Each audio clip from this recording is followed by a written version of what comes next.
Hello, it's Dale Snyder with the Snyder Group at Keller Williams Realty here in Las Vegas. Today we have Jody. I can never say your last name. Satallante. Satallante. Good morning, Dale. Good morning. Thanks for being with us. Thank you for having me. What's the name of your company? Can you just give a quick intro? Licata Enterprises Property Inspection Services. All right, fantastic. Well, Jody, he's one of our preferred vendors. He's done thousands of inspections here in the Las Vegas Valley, has a background in concrete and building, so he's definitely skilled at what he does. So the reason we have Jody here today is just to go over a couple of the common questions that I get from consumers. And, I guess the first, just to jump right in, is, do I really need to get a home inspection, Jody? The home was built in '05, and shouldn't it still have a builder warranty? And, do we really even need to get one? Well, that's a good question. The way I like to explain it, it's just smart. When you're going to go buy a used car, we like to take it to a mechanic to take a look at the car, make sure that we don't have any glaring defects, that everything's operating properly. That's a good point. That's a good point because, yeah, anybody buys a car, they're going to go get it looked at, but a home, which costs 10 times as much, people may or may not even want to get it inspected. Absolutely, and the great thing about it is you're paying somebody to find the problems with it.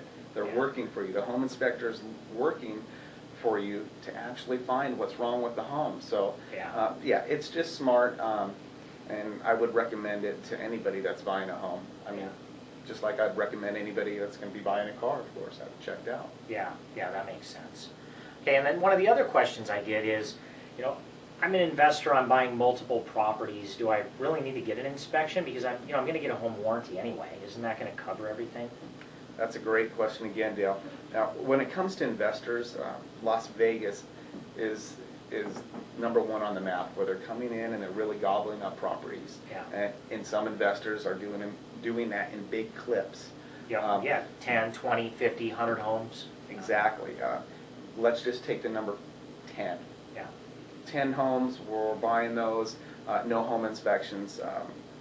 5 of those homes, the ACs don't work. We didn't get a home inspection, but we got a home warranty thinking that's going to cover us. But what happens with that is when the home warranty people come out and they check the AC and they say, well, sorry, this was a pre-existing condition, we're not going to fix it for you.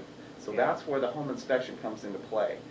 Instead of having to replace those, come out of pocket for those 5 units, let's say, the home inspector is going to either find those defects or is going to inspect it and find that they're in good condition at the time of the inspection. So when they do break, you have your proof for the home warranty company. It was working. That's a good point, Jody, that you bring that up, because I've had several clients that we've closed escrow. And over the years, not a lot of them, but a few, where we close escrow and there's an issue, and we end up battling, or my client ends up battling with the home warranty company, because they're like, no, that was pre-existing. And if we have that report saying, well, it did not show up at the time of the inspection, how could it possibly be pre-existing? And if it was pre-existing, then the consumer knows about it. We can go back to the bank to negotiate to have them, fix that item. Absolutely, it's a win-win, and it's just smart to do. Yeah, that makes sense. And then the other would be just having done inspections. Well, I haven't personally done them. That would be a good liability, right? Today I'm going to do your inspection for you. But, the consumers, most of them, even people that have built many homes or bought many homes, are they, they're not going to crawl up in the attic. Do they really understand the, structural, electrical? I mean, you do stuff that's, behind the walls type inspection as well, right? Well, the inspection that we do conduct, it is a visual, non-invasive, meaning that we're not going to cut any walls apart in that matter, in that way. But we do get a lot more elaborate than a walkthrough of a buyer or an agent that's going to be doing a visual check of the home. Okay, are these walls looking good? Do I see any holes in the ceiling? We follow a particular routine of the home, inspecting all the systems of it. We're not going to have an agent or a client taking off the panels of the service disconnect to make sure that all the wiring is proper, that we have no burns or double tapping in there. You'll be the one that gets electrocuted, not the buyer, right? This is full service inspector. I have insurance, don't worry, folks. It's okay. Oh, funny.